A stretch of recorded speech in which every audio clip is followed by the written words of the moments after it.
Надеюсь, каким-то чудом израильские министры увидят данное видео и примут закон о призыве на службу репатриантов до 30 лет.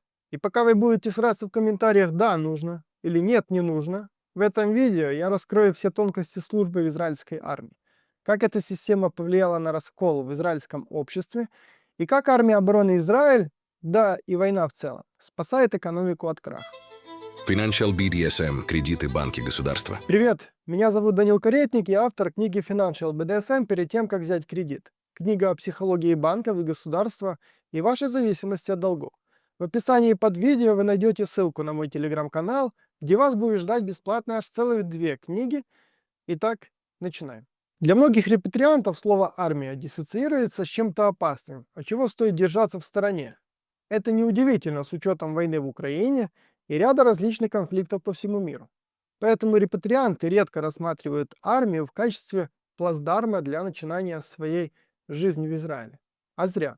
Армия обороны Израиля на сегодняшний день, помимо того, что нуждается в огромном количестве солдат, около 10-15 тысяч, так ко всему прочему она дает поддержку сотням тысяч семей в экономическом плане. Представьте себе, вы семья новых репатриантов.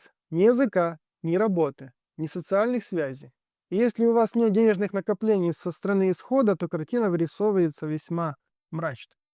Но давайте не будем о грустном.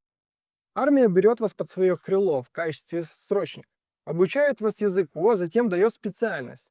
Ну, например, водитель грузовика, механик или боевой солдат. Специальности, в которых не нужно владение языком на высоком уровне.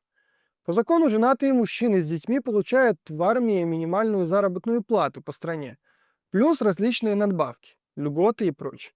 И вот вы уже не просто потерянный репатриант, которому нужны годы на интеграцию, а вы военнослужащий израильской армии с базовым набором иврита, интегрировано частично, а возможно, как повезет, и полностью в общество. Забегая наперед, резервисты и их семьи получают высокие экономические дотации, что для многих из них война стала способом выживания в столь дорогой стране, как Израиль.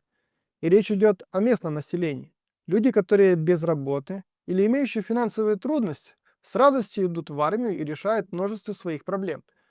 Впервые в истории молодые ребята, парни и девушки, окончившие срочную службу, а затем, уйдя в резерв, сумели приобрести себе автомобили, накопить деньги на кругосветное путешествие или инвестировать в рынок акций свои сбережения.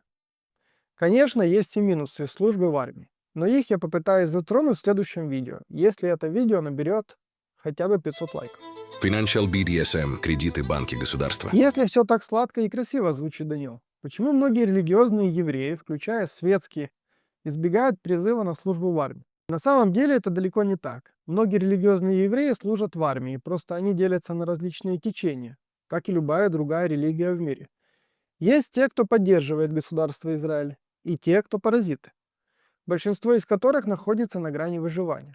Зависят от социальных пособий, не покупают себе одежду, она передается в наследство от старших братьев и сестер. Едят плохого качества еду и живут, можно сказать, в коммунах.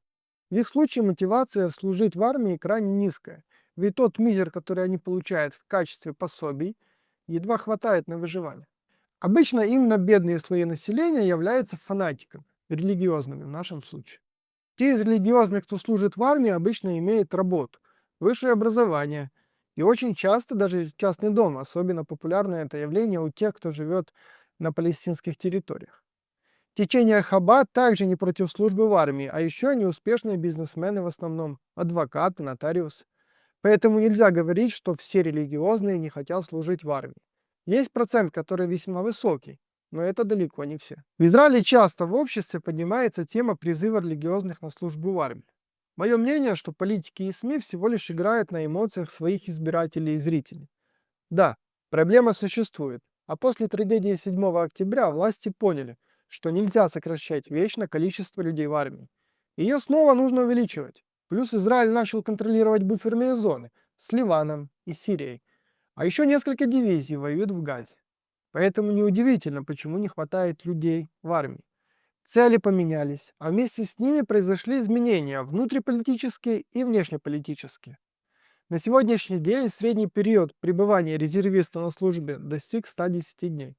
Около 3,5 месяцев в году гражданин должен отдать на службе, оставив позади дом, семью, карьеру, комфорт, который он выстраивал годами.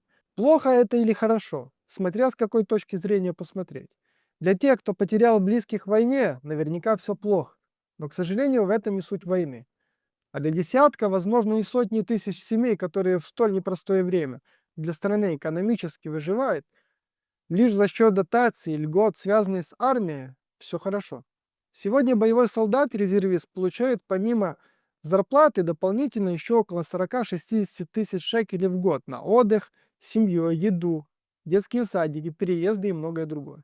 А еще в дополнение налоговые льготы, которые могут доходить до 12,5 тысяч шекелей в год, в зависимости от ваших сроков службы. Представьте, что многие репатрианты, которым нужно в начале их непростого пути социальная и экономическая поддержка, получили бы ее от армии. Такое решение на уровне государства могло бы изменить многие процессы внутри Израиля. Вопрос религиозных евреев в армии сразу бы отпал. А взамен репатрианты бы получили возможность интегрироваться в разы быстрее в новое для себя общество, став важной частью. Напишите мне в комментариях, что вы думаете об этом. И готовы ли были бы вы призваться в армию после 23 лет. С вами был Данил Каретник. Подписывайтесь на мой YouTube канал. Financial BDSM. Кредиты банки государства.